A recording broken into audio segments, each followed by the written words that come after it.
This is the reading of Chapter 1, Section 7 in A Course in Miracles. Your distorted perceptions produce a dense cover over miracle impulses, making it hard for them to reach your own awareness. The confusion of miracle impulses with physical impulses is a major perceptual distortion.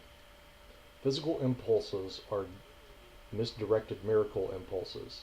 All real pleasure comes from doing God's will. This is because not doing it is a denial of self. Denial of self results in illusions, while correction of the error brings release from it. Do not deceive yourself into believing that you can relate in peace to God or your brothers with anything external. Child of God, you were created to create the good, the beautiful, and the holy. Do not forget this. The love of God, for a little while, must still be expressed through one body to another because vision is still so dim. You can use your body best to help you enlarge your perception so you can achieve real vision of which the physical eye is incapable. Learning to do this is the body's only true usefulness. Fantasy is a distorted form of vision. Fantasies of any kind are distortions because they always involve twisting perception into unreality. Actions that stem from distortions are literally the reactions of those who know not what they do. Fantasy is an attempt to control reality according to false needs. Twist reality in any way, and you are perceiving destructively. Fantasies are a means of making false associations and attempting to obtain pleasure from them. But although you can perceive false associations, you can never make them real except to yourself. You believe in what you make. If you offer miracles, you will be equally strong in your belief in them.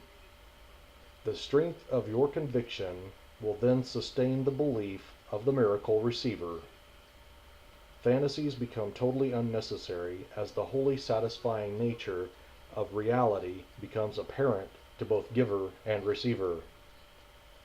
Reality is lost through usurpation, which produces tyranny. As long as a single slave remains to walk the earth, your release is not complete. Complete restoration of the sonship is the only goal of the miracle-minded. This is a course in mind training. All learning involves attention to study at some level.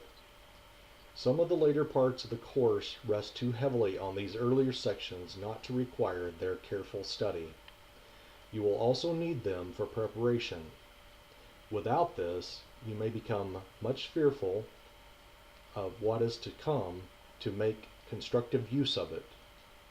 However, as you study these earlier sections, you'll begin to see some of the implications that will be amplified later on.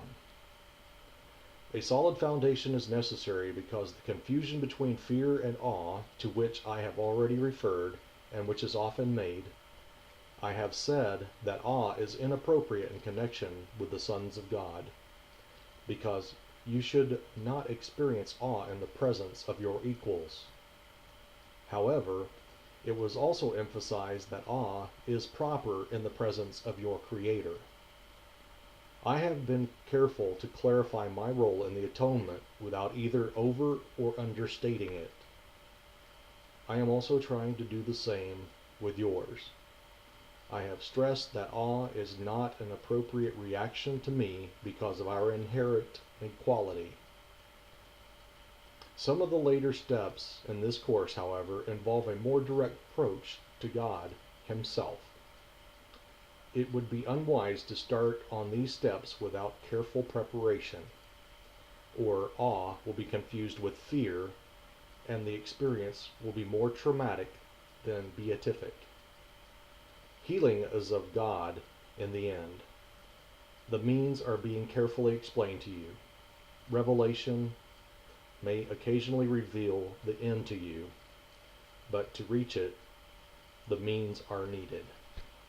That is the end of chapter 1, section 7, in the reading of A Course in Miracles.